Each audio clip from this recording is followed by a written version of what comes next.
नमः शिवाय दोस्तों, स्वागत है आपका फिर से एक बार हमारे चैनल वर्ल्ड ऑफ हैप्पीनेस में।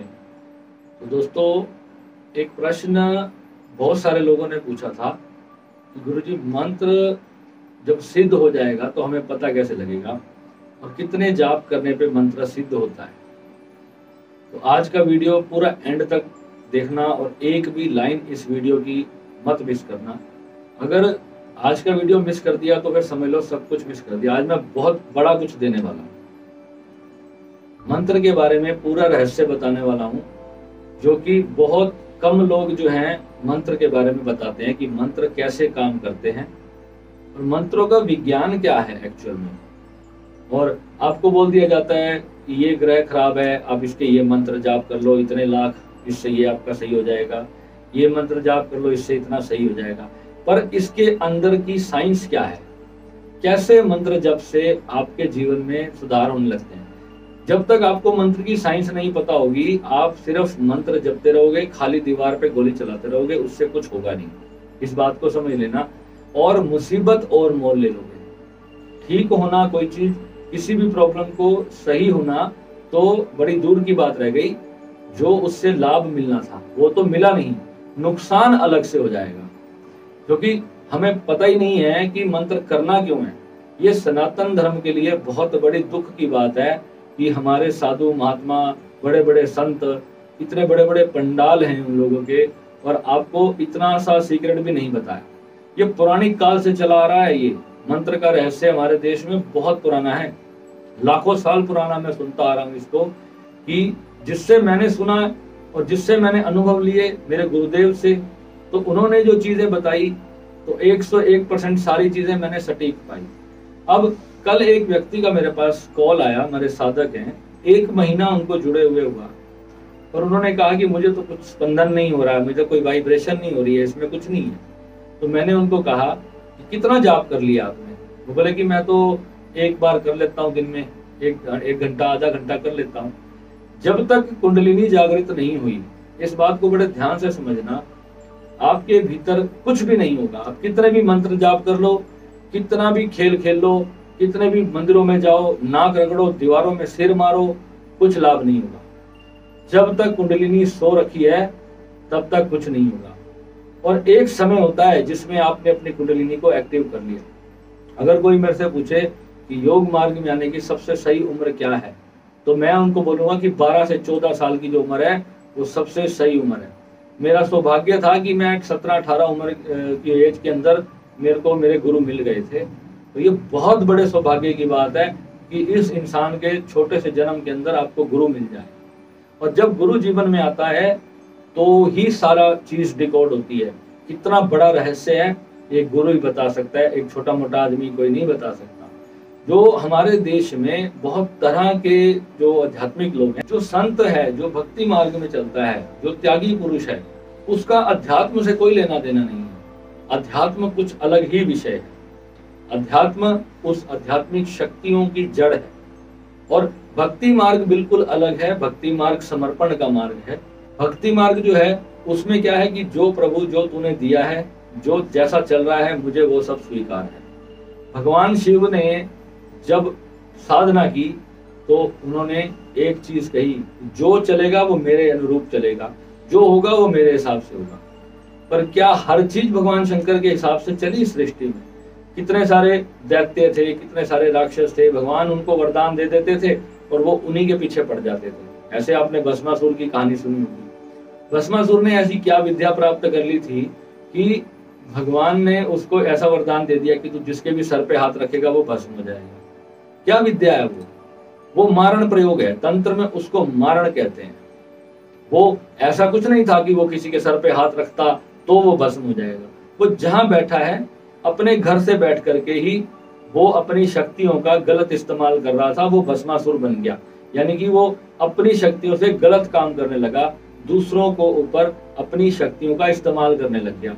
तो इसलिए भगवान ने उसकी ऐसी बुद्धि फेरी कि उसके नकारात्मक विचार, उसके अपने ही नकारात्मक विचार उसके लिए ही भस्मासुर का काम कर गए और वो भस्म हो गया, मर गया। ये एक स्टोरी है, पर इसके अंदर का जो विज्ञान है वो ये है कि जब आप मंत्र जाप करते हो बिना ज्ञान के, बिना नॉलेज के, बिना अचेतन मन को अपने क्लियर किए तो मंत्र जाप आपके लिए विनाशकारी स्वरूप बन जाता है। जो मंत्र उद्धार करने के लिए आपने सिद्ध किया वही मंत्र विनाश के लिए अब तैयार हो गया। तो अब इसमें समझना कैसे है, आज का वीडियो लंबा हो जाएगा, पूरा सुनना है। ये 10 करोड़ की बात मैं आज आपको देने वाला हूं, अगर आपने ढंग से सुन लिया तो। जब आप जाप करते हो तो मंत्र आपके भीतर क्या करता है, ऐसी क्या चीज होती है जो जाग जाती है। आप सोचो, जब किसी शब्दों का आप रिपीटिशन करते हो, वो विषय बात का है कि कौन सा मंत्र आपको करना चाहिए। जो सिद्ध मंत्र जब गुरु देते हैं, जिनको लाखों सिद्धों ने हजारों करोड़ों सालों से जो जाप चलते आ रहे हैं किसी एक मंत्र के, जैसे पंचाक्षरी मंत्र है या गायत्री मंत्र है, ये बहुत ज्यादा ऊर्जान्वित मंत्र है।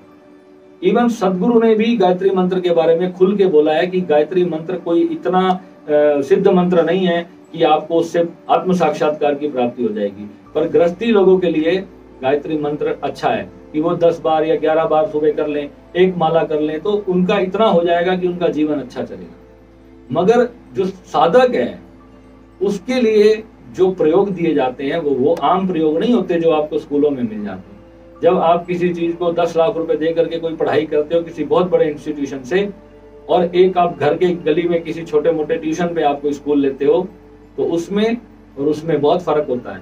जब एक ऑथराइज्ड कोई चीज आपको मिलती है जो सिद्धों की दी हुई होती है, उसका एक वैल्यू होती है, उसमें कुछ दम होता है। वो दम आपको तब पता चलता है जब आप उनके मार्ग पे प्रॉपरली चलते हो। अब आज का विषय जो आज मैंने क्वेश्चन लिया है वो ये लिया कि मंत्र सिद्ध कैसे हो जाता है, पता कैसे चलता है, कितने जाप पे सिद्ध हो गया। अब आपको ये बताया जाता है कि 1.25 लाख मंत्र कर लो या 11 लाख मंत्र कर लो, 21 लाख मंत्र कर लो और मंत्र सिद्ध हो जाएगा। मंत्र सिद्ध हो जाएगा, इसमें कोई शक नहीं है। पर आपको कैसे पता चला कि सिद्ध हो गया? जब मंत्र सिद्ध होगा, आप आंख बंद करके मंत्र का जाप करते हो, अपनी रीढ़ की हड्डी को सीधा रख करके किसी भी मंत्र का जाप कर रहे हो, चाहे वो राम नाम का है, चाहे वो ओम नमः शिवाय है, गायत्री मंत्र है, या किसी भी देवता का कोई भी मंत्र क्यों नहीं है, चाहे वो शाबरी मंत्र है, चाहे वो मारण मंत्र है, चाहे वो उच्चाटन मंत्र है, चाहे वो कोई भी है, जब तक उस मंत्र की सिद्ध करने वाले ने आपको दीक्षा नहीं दी, पहली बात, वो मंत्र आपके लिए निरर्थक है, वो यूजलेस है आपके लिए। और वो किस प्रयोग के लिए दिया गया है, आपको कैसे उसने ट्यून किया है उसके लिए, जब तक वो आपको नहीं किया गया, आपने कहीं किताब में से पढ़ लिया और उस मंत्र का जाप करने शुरू कर दिया। अब होता क्या है, आपका जो ब्रेन है, आपका जो माइंड है, ये 24 घंटे एक एनर्जी को बाहर की तरफ रेडिएट करता रहता है। जो आप विचार करते हो, आपने दिन भर खाना खाया, अपनी ऊर्जा बनाई, जब आप विचार करोगे तो विचारों से वो ऊर्जा, वो शक्ति आपकी खर्च होती है। और जब आप किसी मंत्र का जाप करते हो तो वो ऊर्जा आपके भीतर ही स्टोर होने शुरू होती है, वो आपकी ही ऊर्जा होती है, उस मंत्र में कोई ऊर्जा नहीं होती, वो आपकी ऊर्जा होती है। मैं ये साधारण मंत्रों की बात कर रहा हूँ, जैसे कोई भी मंत्र हो, मैं किसी मंत्र को साधारण या बड़ा यहाँ पर नहीं कहूंगा पब्लिकली, क्योंकि जो खुलेआम मंत्र चलते हैं वो साधारण ही होते हैं। कुछ मंत्र गुप्त मंत्र होते हैं जो बहुत करोड़ों सालों से जो महासिद्ध गुरुओं के माध्यम से चले आ रहे होते हैं, वो ऑलरेडी इतने पावरफुल सिद्ध मंत्र होते हैं कि उसके सिर्फ 11 माला जप से ही आपके भीतर कितने जन्मों के कर्म कट जाते हैं, वो वास्तविकता में करने लायक मंत्र होते हैं। ऐसी साधना जो है वो श्री विद्या की साधना। अब श्री विद्या को आप गूगल पे डाल के देखोगे तो हजारों मंत्र आ जाएंगे श्री विद्या के लिखे हुए, बहुत सारे मंत्र चल रहे हैं श्री विद्या के। लोगों ने बोर्ड लगा दिए श्री विद्या संस्थान, श्री विद्या पीठ, श्री विद्या सिद्ध पीठ, न जाने तरह तरह के। और मैंने बहुत लोगों के पास में गया था, परंतु श्री विद्या की जो ऑथेंटिक दीक्षा है वो हर जगह पे नहीं मिलती है। बहुत बड़े बड़े लोग हैं जो अपनी श्री विद्या की साधना को बहुत ज्यादा ऑथेंटिक रूप से बताते हैं कि यही सच्ची श्री विद्या साधना है। अब भारत में प्रॉब्लम क्या है, हर चीज का डुप्लीकेट यहाँ पे अवेलेबल है। अब डुप्लीकेट बिकता है तो असली है तो ही डुप्लीकेट बिकता है। नकली नोट तभी चलेगा जब उस देश में असली की कोई वैल्यू होगी, है ना। तो अब असली नोट को आपको पहचानना कैसे है, वो तो जब आप उसको लेके खर्चने जाओगे, बैंक में जाओगे तो आपको पता चलेगा। नकली नोट बैंक में नहीं चलेगा। अब वहां जाकर के आपको पता चला जी मेरी तो साधना सारी वेस्ट होगी, तो उसका क्या लाभ है। अब ये तो आपका भाग्य है और आपका प्रारब्ध है कि आपको गुरु कौन मिला है। अगर आपको सही गुरु मिल जाए तो समझो कि आधी यात्रा तो उसी दिन हो गई। और अगर गुरु घंटाल मिल जाए तो फिर समझो 0/0। अब बहुत सारे लोग मेरे से पूछते हैं कि गुरुजी आप साधना सिखाने के पैसे क्यों लेते हो? बड़े सारे क्वेश्चन है, ये तो फ्री होना चाहिए, ये तो सेवा का मार्ग है। अब मैं आज आपको इसका उत्तर देता हूँ, ऑथेंटिक उत्तर देता हूँ। जितने भी भारत में बड़े बड़े एस्ट्रोलॉजर हैं, आप किसी से भी पूछ लेना जिसके द्वितीय भाव में बृहस्पति बैठा हो, क्या उस व्यक्ति को गुरु बनना चाहिए? उस व्यक्ति को गुरु बनना नहीं चाहिए जिस व्यक्ति के द्वितीय भाव में बृहस्पति होता है। और हालांकि द्वितीय भाव का बृहस्पति अपने आप में ही गुरु है, उसको ब्रह्मांड का रहस्य मिलना ही मिलना है। आज उसको 30 साल की उम्र में मिल जाए, 25 की उम्र में मिल जाए, 40 की उम्र में मिल जाए, अगर आपके किसी भी भाव में, द्वितीय भाव में, आपकी कुंडली में अगर बृहस्पति बैठा हुआ है और बाकी सारे ग्रहों की भी जो दशा है, उस पर जो दृष्टि है, वो सब बहुत अच्छी चल रही है, तो आप निस्संदेह आत्म साक्षात्कार को प्राप्त करोगे, प्लस दूसरों के लिए भी आप कार्य करोगे। ये द्वितीय बृहस्पति का सबसे बड़ा फल है। और मेरे कुंडली में द्वितीय भाव का बृहस्पति है, इसलिए मैं किसी भी चीज को एज ए बिजनेस कर सकता हूं। मैं अध्यात्म को कभी भी सेवा नहीं बना सकता। जो मैं अपनी सेवा करता हूं, जो मैं कमाता हूं, मैं उसका चाहे मैं 90% दान कर दूं, वो मेरी अपनी चॉइस होगी। परंतु जो है, मुझे उस चीज को एज ए बिजनेस ही करना पड़ेगा और उसकी जायज कीमत मुझे लेकर के ही मैं आध्यात्मिक चीजें दे सकता हूँ। सेवा भाव से करने वाले बहुत सारे लोग हैं जिनको पता ही नहीं है। गुरु जितने लोग बनते हैं उनका अधिकतर का बृहस्पति और राहु, बृहस्पति द्वितीय में होगा, राहु पंचम में होगा, चंद्रमा पीड़ित होगा, तभी वो अध्यात्म में जाते हैं।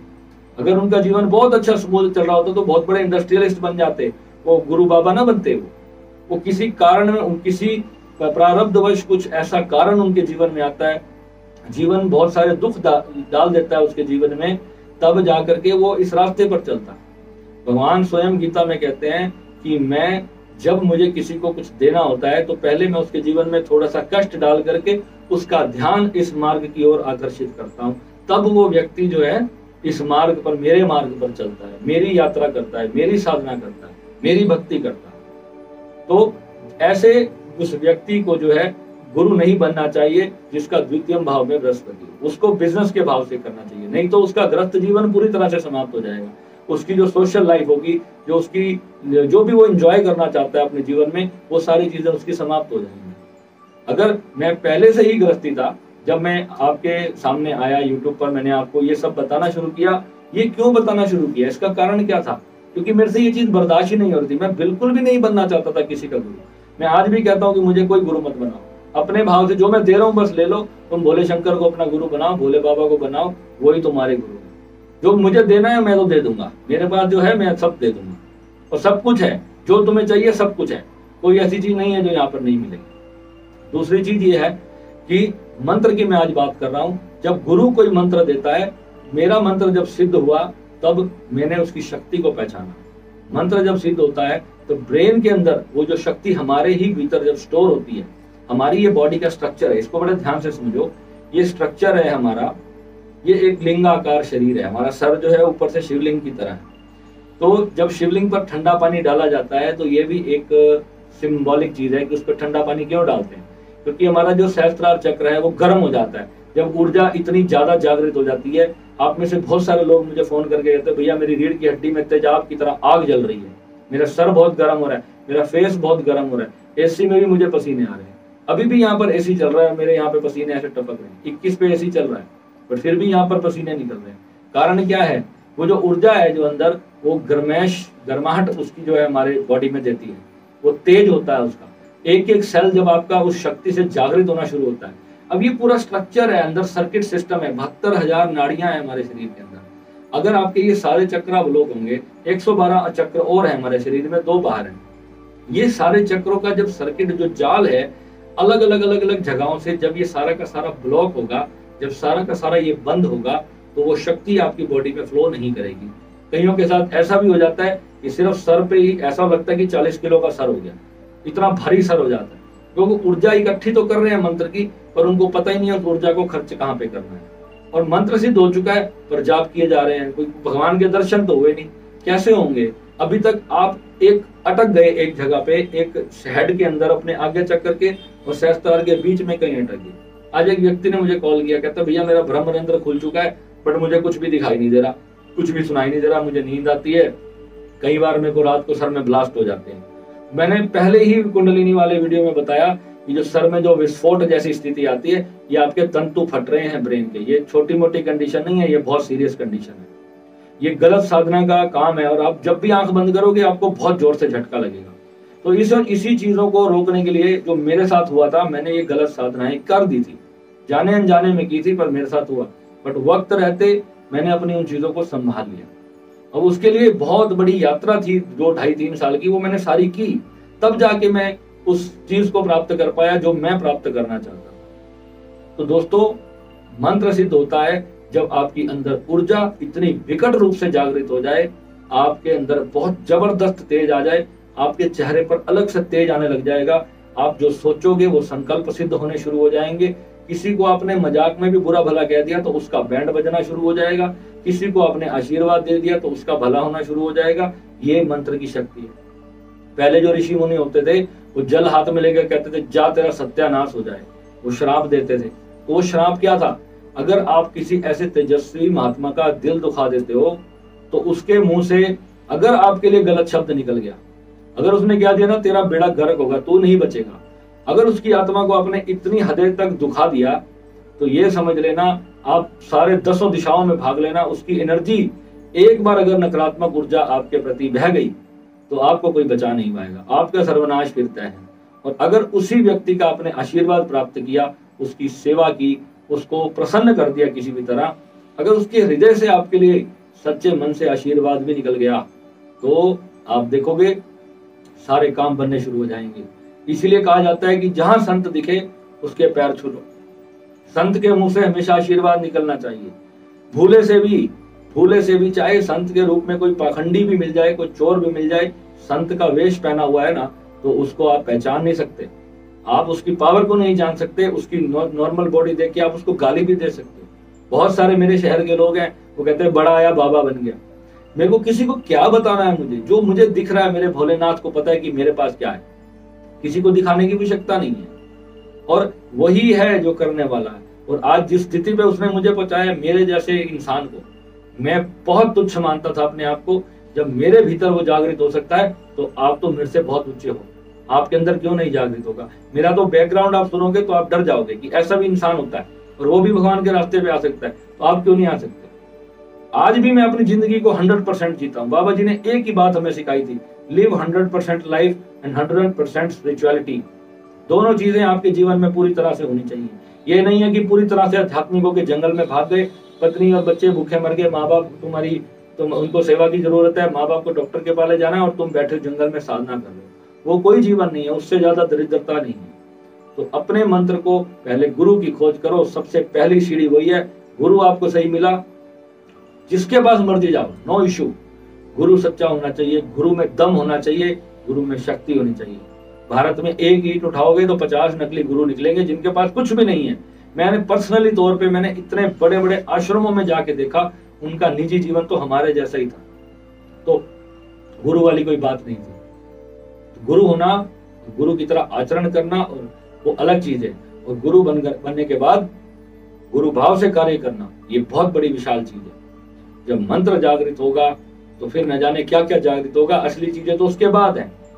ये एक लंबी स्टडी है, आपको धीरे धीरे धीरे सारी चीज सीखनी पड़ेगी। भाई किस मंत्र के कैसे किस प्रभाव आएंगे, किस देवता की अर्जी लगेगी, कैसे वो कार्य आपका सिद्ध होगा। हर देवता का अलग मंत्र है, कौन सा जागृत मंत्र है, कोई बीज मंत्र लगेगा या नहीं। ओम लगा दिया जिस मंत्र के आगे, वो तो मंत्र ही नहीं है।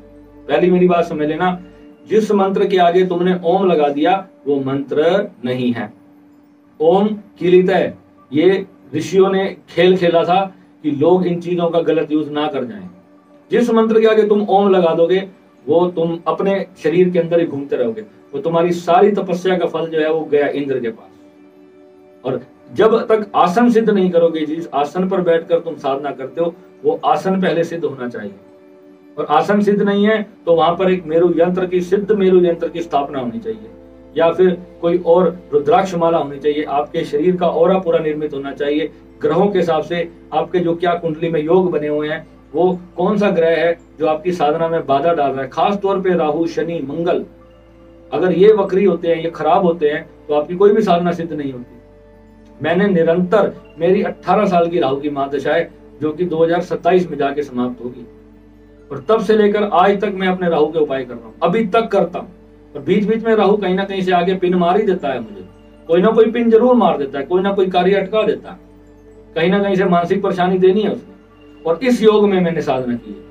अगर बृहस्पति की जो दशा इसके बाद मेरी आएगी तो वो आप देखना कि आने वाला समय मेरा क्या आने वाला है, ये आज मैं आपको बोल रहा हूं। परंतु राहु जो होता है, राहु सबसे बड़ी रुकावट है, सबसे बड़ी। और जो राहु के उपाय में जितने भी लोग जल प्रवाहित कर देते हैं कोई भी चीज बिना नॉलेज के, आपने अपने राहु को पूरी तरह से समाप्त कर दिया। वो अब आपको कुछ भी नहीं देगा, जो उसने पॉजिटिव देना है वो भी नहीं देगा। एनालिसिस कुंडली के बिना आप राहु का उपाय नहीं करें। हर व्यक्ति को कुछ साधारण से मैंने उपाय दिए थे, राहु का एक वीडियो बनाया था, उसमें मैंने आपको छोटे छोटे उपाय बताए हैं, वो आप कर सकते हैं। वो आपको बहुत ज्यादा लाभ नहीं देंगे, मगर इतना आपको जरूर देंगे कि कम से कम आपको राहु नेगेटिव एनर्जी नहीं देगा। फिर भी मैं कहता हूं कि पूरा एनालिसिस आपकी कुंडली का होगा, उसके बाद जो आप उपाय करोगे सबसे बढ़िया जीवन तब चलेगा। नहीं तो जीवन ऐसे ही जो है सो हो रहा है, सो हो रहा है। लाख मंत्र जाप कर लो, लाख करोड़ हनुमान चालीसा पढ़ लो, कोई लाभ नहीं होने वाला। हनुमान चालीसा 100 बार पढ़ना पड़ता है एक दिन में, कितनी बार पढ़ लोगे? एक छोटा सा मंत्र आप सिद्ध नहीं कर सकते, इतनी बड़ी हनुमान चालीसा सिद्ध करने के लिए कितनी लाख बार जाप करना पड़े, तब जाकर के हनुमान जी सिद्ध होते। कितने लोग कहते हैं कि हमारे को हनुमान जी की सिद्धि है, हनुमान जी की सिद्धि है। हनुमान जी की सिद्धि का पता ही नहीं है उनको कि हनुमान जी की सिद्धि होती क्या है, हनुमान जी की सिद्धि कार्य कैसे करती है। शक्ति कार्य करती है, माँ आदि शक्ति, उसको चाहे आप हनुमान का नाम दे दो, चाहे शिव जी का नाम दे दो, चाहे किसी का भी मर्जी नाम दे दो, आदि शक्ति उसका नाम है, शक्ति स्वरूपा। जगत जननी कहा जाता है क्योंकि जगत पैदा ही उससे हुआ है। विज्ञान, क्वांटम फिजिक्स इसको क्लियरली प्रमाणित कर चुका है, हमारी स्पिरिचुअलिटी को, कि सब कुछ ऊर्जा से बना हुआ है। आप भी ऊर्जा हो, मैं भी ऊर्जा हूं, ऐसे ही धुआं हो जाओगे, एक दिन समाप्त हो जाओगे, कुछ बचेगा नहीं। जो तुम्हारे विचार हैं ये भी ऊर्जा है। अगर आप मेरे सिर पे लगा दो वो जो आजकल मशीनरी आती है, और उसमें आप देखो कि दिमाग कितनी तेज चल रहा है, उसकी स्पीड को नोटिस करते हैं ना। जब मैं नॉर्मल बैठा हूंगा तो वो बहुत तेजी से चल रही होगी, और जैसे ही मैं ध्यान में आऊंगा तो वो 0 हो जाएगी। आप इसको मापोगे, आपको पता चलेगा कैसे कार्य करता है। मेरे को नहीं, जितने भी लोग ध्यान करते हैं, जिन लोगों का भी जो भी उस शून्य की प्राप्ति कर चुके हैं अपने भीतर से, आप उनके ब्रेन पर वो मशीनरी लगा के देखोगे ना, तो आपको पता चलेगा बिल्कुल 0 स्टेट ऑफ माइंड है उनका। उस वक्त बिल्कुल 0 स्टेट है, उनको पता ही नहीं है कि वो कहाँ है। जैसे रात को आप सो जाते हो, उस वक्त आपके दिमाग में वो चीज लगाई जाए तो हमारी वो जागृत अवस्था में आएगी। तो वो जो चीज है वो आपको प्राप्त करनी है। वो प्राप्त करोगे तो तुम एक ऊर्जा के विशाल एक परमाणु हो जाओगे, चलते फिरते परमाणु ऊर्जा केंद्र हो जाओगे। फिर अपने संकल्प से चाहे तुम किसी का भला करो या बुरा करो, ये तुम्हारा कर्म होगा। इसलिए इसमें सबसे ज्यादा जरूरी है अपने क्रोध पर नियंत्रण करना। मंत्र सिद्ध होने के बाद किसी को गलत बात नहीं बोलना। बहुत सारे लोगों की ऊर्जा जागृत है, उनको पता ही नहीं है, वो मुझे कॉल करते हैं, भैया मैं क्या करूं, इसको यूज कैसे करूं। यूज नहीं कर पा रहे क्योंकि नीचे का सिस्टम पूरा ब्लॉक डेड पड़ा हुआ है। ऊपर ही ऊपर सहस्त्रार में सारा कुछ, आज्ञा चक्र में सब कुछ घूम रहा है, ना आज्ञा चक्र खुला है, ना सहस्त्रार खुला है, ना पीलियन ग्लैंड में कोई वाइब्रेशन हो रही है, कुछ नहीं हो रहा। बस शक्ति भरी हुई है सिर के अंदर और उसी में परेशान होकर बैठे हुए। ठीक है, ये बारीकियां हैं जो मैं यहाँ पर सिखाता हूँ एक एक पॉइंट में। ये जो मैं वीडियो में आगे बोलता हूँ ना, ये यूनिवर्सल क्वेश्चंस होते हैं। जो साधक के क्वेश्चंस हैं वो अलग ही होते हैं, वो सारे मैं ब्रॉडकास्ट में देता हूँ। जो यूनिवर्सल क्वेश्चंस हैं जो सभी के लिए जरूरी है, यहाँ पर वो मैं फ्री ऑफ कॉस्ट आपको देता हूँ। इसमें मुझे कोई डॉक्टर ने नहीं कहा कि मैं रोज आके अपना 2.5-3 घंटा यहाँ पर खराब करूँ, आधा घंटे का पहले वीडियो बनाऊं, फिर 2 घंटे उसको एडिट करने में लगाऊं, फिर मैं आपको भेजूं। इतना समय नहीं है मेरे पास, पर मैं निकालता हूँ। ये मेरी सेवा है, ये मेरा दान है। यहाँ पर यही मेरा, इसी का फल मिलता है मुझे, इसी का पुण्य प्रताप मुझे मिलेगा। जो मैं आज आपके लिए भला कर जाऊंगा, भोले बाबा मुझे उसकी फीस दे देंगे जितनी मुझे मिलनी है। कितने लोगों को अभी तक दे दिया है उनका जीवन, कितने ही आएंगे अभी। और इस चैनल से मैंने शुरुआत में एक बात बोली थी, आने वाले समय में इस चैनल पे देखना कितने सारे लोग जुड़ेंगे, क्योंकि ये सच्चा चैनल है। इस पे सारी सच्चाई ऐसे खोल करके रख दी जाती है। यहाँ पे कोई बात अपने अंदर छुपा के नहीं रखी जाती। दूध का दूध और पानी का पानी बोला जाता है। बहुत सारी बातें ऐसी हैं जो मैं आप जैसों की रूढ़िवादी सोच के कारण खुल के नहीं बोलता। कितने लोग सेक्सुअली परेशान हैं, सेक्स से परेशान हैं। ओशो ने सेक्स के ऊपर इतना बोला, तुमने क्या किया? ओशो क्या कर दिया? ओशो जहर दे के मार दिया उसको। तो आप लोग हैं जो सुनने को तैयार नहीं है किसी की सच्चाई, और खुद ही उसी गड्ढे में खुद गिरे हुए हो, खुद ही दुखी हो रहे हो। कोई समझाने आता है तो उसको उल्टा समझाने लग जाते हो। प्रॉब्लम अपने साथ है, किसी और के साथ नहीं है। यहाँ पर फिर बोलूंगा, मुझे लाखों लोगों की चिंता नहीं है, मुझे उन 500 लोगों की चिंता है जो मेरा वीडियो देखें, जो मेरे को कॉन्टिन्यूसली इतने दिनों से सुन रहे हैं। उनकी 1 साल पहले और आज की जो उनकी मेंटल लेवल की स्टेट है, उसमें धरती आकाश का फर्क आ चुका है। और ये आएगा, ये भोले बाबा करेंगे इस कार्य को। धीरे धीरे उनको सारा कुछ दूंगा। मैंने आपको कहा था एक दिन आएगा जिस दिन मैं सारा कुछ अपने चैनल पे खोल दूंगा। आएगा वो दिन, बहुत जल्द आएगा, और उस दिन सबके लिए यहाँ से भंडारे खोल दिए जाएंगे। ठीक है, तो आज मंत्र जाप के बारे में समझ आया आपको कि मंत्र की ऊर्जा से मंत्र कैसे सिद्ध होता है। वो सिद्ध होता है तो शरीर के एक एक रोहे में आपकी एनर्जी ब्लास्ट करती है, ऊर्जा की तरह फटती है। वो सिद्ध हो चुका है, अब इसका इस्तेमाल करना आपको आना चाहिए। इसी के लिए आपको गुरु की आवश्यकता है।